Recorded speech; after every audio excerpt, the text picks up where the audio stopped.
My wife screamed. If you walk out that door, don't you dare come back. I looked at her and, smiling calmly, said, I won't. I had my lawyer draw up the divorce papers and send them to the hotel where she was staying with her work husband. Room service knocked, and what she saw made the ground fall from beneath her feet. I'm 38, married to Rachel for 11 years. We met at a conference in Denver, got married 18 months later in a small ceremony on the coast. For a decade, I thought we had it figured out. I really did. The explosion happened on a Friday night, 3 weeks ago. I'd come home early from a business trip. My meetings in Chicago wrapped up faster than expected, so I caught an earlier flight. Figured I'd surprise Rachel, maybe take her out to dinner somewhere nice. I walked into our house around 6 p.m. Her car was in the driveway, lights were on upstairs. I set my luggage down in the hallway and called out, Rach? I'm home early. No response. I heard water running upstairs. Shower, probably. I headed to the kitchen to grab a drink when I saw her phone on the counter, screen lit up with notifications. I wasn't trying to snoop, but the messages were right there, impossible to ignore. Tyler, can't wait for this weekend. Finally get you all to myself. Tyler, told my roommate I'll be gone until Monday. 3 days, just us. Tyler, I booked the suite at the Madison like you wanted. Nothing but the best for you. My hands went cold. Tyler, her work husband, the guy she'd been spending every lunch break with for the past 6 months. The guy she constantly defended whenever I brought up how much time they spent together. I scrolled up, found weeks of messages. Flirting, planning, talking about me like I was some obstacle they had to navigate around. Found photos she'd sent him that she'd never sent me. Found messages talking about how I was too focused on work and emotionally unavailable, while they made plans to spend an entire weekend together at a hotel. The Madison, downtown. Expensive. The kind of place you go when you're trying to make a statement. I heard the shower shut off upstairs. I took pictures of everything on my phone. Every message, every photo, every damning piece of evidence. Then I put her phone back exactly where I'd found it. Rachel came downstairs 10 minutes later, hair wet, wearing her robe. She jumped when she saw me. Oh my God, you scared me. I thought you weren't coming back until tomorrow. Meetings finished early. I kept my voice level.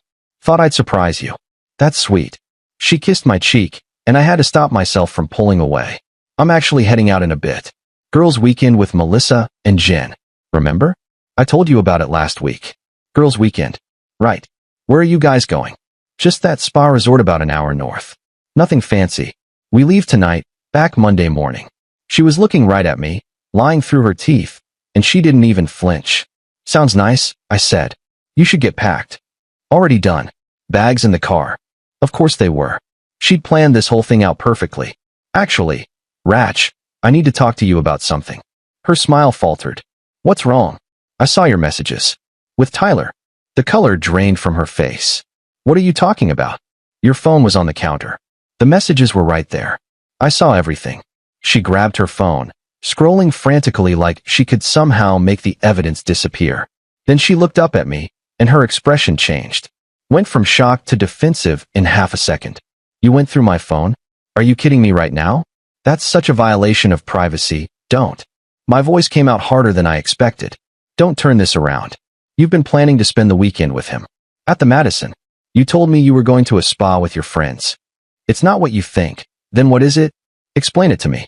Explain the messages about getting 3 days together. Explain the photos. Explain why you're lying about where you're going this weekend. She went quiet. I could see her brain working, trying to figure out which angle to play. Finally, we're just friends. Yes, maybe it looks bad, but nothing has happened. We were just going to hang out, in a hotel suite, for 3 days, while lying to me about it. Because I knew you'd react exactly like this. You'd blow it out of proportion. Blow it out of proportion? Rachel, you're planning a romantic weekend getaway with another man. It's not romantic. God, you're so paranoid. Tyler and I are close. Yes, but that doesn't mean, are you in love with him? She stopped. Just stood there, mouth half open. Answer the question. Are you in love with him?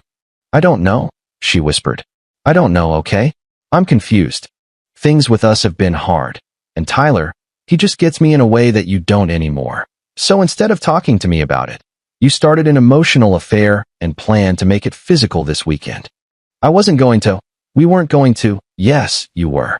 That's exactly what was going to happen. She started crying. I didn't mean for this to happen. I didn't plan it. It just developed, and I didn't know how to stop it. You stop it by not booking hotel rooms together. You stop it by being honest with your husband. You stop it by showing some basic respect for your marriage. Don't lecture me about respect. You've been married to your job for the past 2 years. When was the last time you actually paid attention to me? When was the last time we had a real conversation that wasn't about schedules and bills? So this is my fault. I'm not saying it's your fault. I'm saying you're not blameless here. You checked out of this marriage emotionally long before I ever connected with Tyler. I want a divorce. She stopped crying, stared at me. What? I want a divorce. This is done. You can't just. We need to talk about this. We need to go to counseling. No, we can't. Because even if you ended things with him right now, I'd never trust you again. Every time you were late from work, every time your phone buzzed, I'd wonder. And I'm not living like that. She grabbed my arm. Please, don't do this. I'll end things with Tyler. I'll stop seeing him. We can fix this. I pulled away. No, we can't. Because even if you ended things with him right now, I'd never trust you again. And I'm not living like that. Her face twisted. Got ugly. Fine. Fine. If that's how you want it, then go.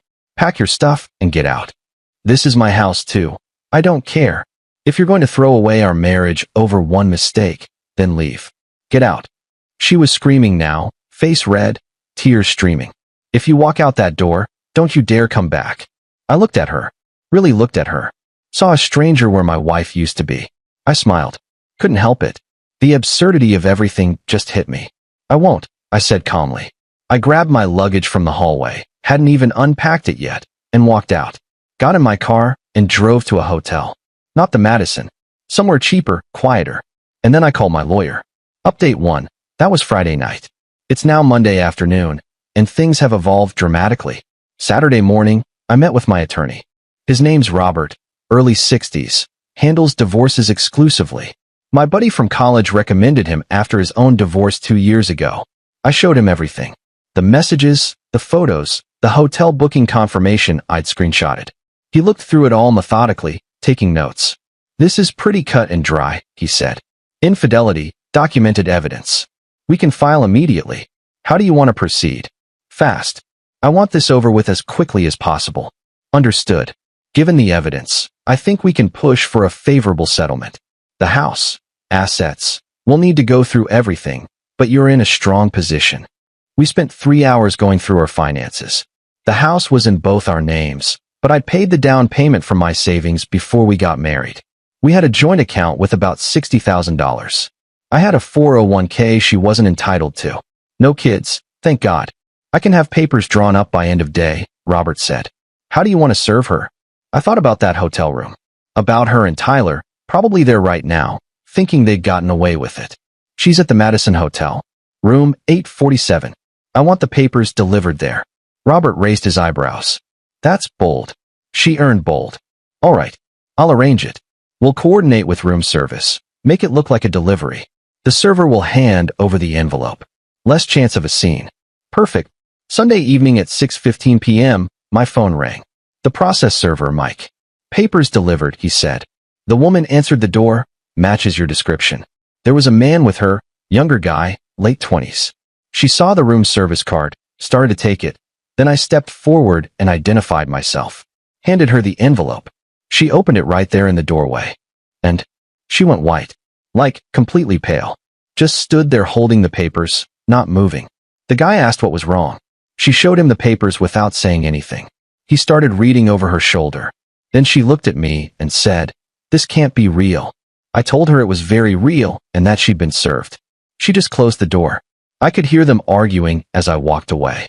Thank you. Sorry you're dealing with this, man. Take care of yourself. I hung up and sat there. Felt nothing. Just empty. Then my phone started ringing. Rachel. I didn't answer. She called again. And again. 12 times in 20 minutes. Then the voicemail started. Update 2. I listened to the first voicemail around 7 p.m. Sunday night. Rachel's voice, shaking. What the hell, Jason? Divorce papers? You can't just. We need to talk about this. You can't serve me divorce papers like this. I know I messed up, but this is insane. Call me back. Please. Second voicemail, angry now. You know what? This is cruel. Serving me at the hotel?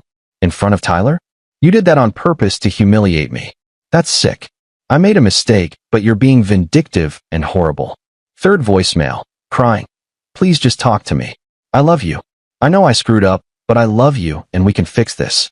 Just call me back. Please. I deleted them all without listening to the rest. Then Tyler called me. No idea how he got my number, probably from Rachel's phone. I answered just to see what he'd say. Jason? Man, we really need to talk. No, we don't. Look, I know how this looks, but nothing happened. We were just spending time together. The hotel was just because we wanted privacy to talk without interruptions. Tyler, I read the messages. All of them. I saw the photos she sent you. I know exactly what was supposed to happen this weekend. So you can stop lying. Silence on the other end. Here's what's going to happen. I continued. I'm divorcing her. You two can figure out if this thing between you is real or if it was just the excitement of sneaking around. Either way, I'm done. Don't call me again. Dude, you're making a huge mistake. I hung up. Blocked both their numbers. Monday morning, I went to work. Tried to focus on emails and meetings, but my brain was static. Around 3 p.m., Rachel showed up at my office. Security called me first. Mr. Harrison, there's a Rachel Harrison here to see you. Says she's your wife. Should we send her up? No. Tell her I'm not available. She's insisting it's an emergency. It's not. Please ask her to leave. 5 minutes later, security called back. She's refusing to leave. Says she'll wait in the lobby until you agree to talk to her. I went downstairs. Found her sitting in the lobby, eyes red, makeup smudged. She stood up when she saw me. Finally, we need to talk. No, we don't. You need to leave. Jason, please. Just give me 5 minutes. 5 minutes to explain. Explain what? That you were planning to spend the weekend with another man? That you lied to me? That you've been having an emotional affair for months? I don't need explanations. I need you to respect my decision and leave me alone. I made a mistake. One mistake in 11 years of marriage. It wasn't one mistake. It was hundreds of choices. Every message you sent him. Every lunch you spent together. Every lie you told me. Every time you chose him over me. Those were all choices. People in the lobby were staring now. She noticed, lowered her voice. I'm not leaving until you agree to at least talk about this. We owe each other that much. We don't owe each other anything anymore. You made sure of that. So that's it. You're just going to throw away everything we built. You threw it away when you booked that hotel room. I'm just acknowledging reality. Security approached us. Ma'am, I'm going to have to ask you to leave. She ignored them, focused on me. I'll fight this. I'll fight the divorce. You can't just serve me papers and expect me to roll over. Fight it if you want. My lawyer has all the evidence. The messages, the photos, everything. You'll lose, and it'll cost you more in legal fees. But if that's what you need to do, go ahead. Her face crumpled. How can you be so cold? Where's the man I married? He trusted you. And you broke him. This is who's left. Security escorted her out. I watched through the glass doors as she got in her car and drove away. Final update. It's been 2 months since I served those papers. The divorce was finalized yesterday. 11 years of marriage officially over. The house sold faster than expected, got multiple offers, went with the highest one. I walked away with about $180,000 after everything was split and settled. Found a condo closer to work, moved in 3 weeks ago. 2 bedrooms, modern kitchen, balcony with a decent view. It's quiet. It's mine. Rachel moved to Oregon like she said she would. I heard through mutual friends that she's working remotely for her company, living with her parents while she figures things out. Apparently, she's been going to therapy. Good for her, I guess. Tyler got fired. Not because of the affair. Apparently his work performance had been slipping and the company decided to let him go. I found out through a former colleague. He's moved back in with his parents too. 30-year-old guy, no job, living at home because his affair blew up his life. As for me, I'm doing okay. Better than okay, actually. I've started running again, training for a half marathon in the spring. Reconnected with some friends I'd lost touch with. Started reading again, something I'd stopped doing years ago. I went on a date last week. Woman I met at a work function. We got coffee, talked for 2 hours. It was easy, comfortable. No pressure. We're getting dinner next weekend. People keep asking me if I regret how I handled it. The dramatic service of papers, the public humiliation aspect. Honestly, no. She spent months lying to me, making me feel crazy for noticing something was off. If getting served divorce papers at the hotel where she was staying with her affair partner embarrassed her, well, she earned that embarrassment. The hardest part has been accepting that the woman I married disappeared somewhere along the way. Or maybe she never existed the way I thought she did. Either way, I spent 11 years with someone who ultimately chose excitement over commitment. But I'm not bitter. Not really. I'm just done. Life goes on. Turns out it goes on just fine. Edit 1. For everyone asking, yes, I kept all the screenshots and evidence. My lawyer has copies too. We didn't need them in court since she didn't contest anything, but I have them if necessary. Edit 2. Tyler tried to reach out last week through LinkedIn. Asked if we could clear the air. I declined the message request and blocked him. There's no air to clear. Edit 3. The process server who delivered the papers sent me a card after the divorce was finalized. Said it was the most memorable delivery of his career. I tipped him extra.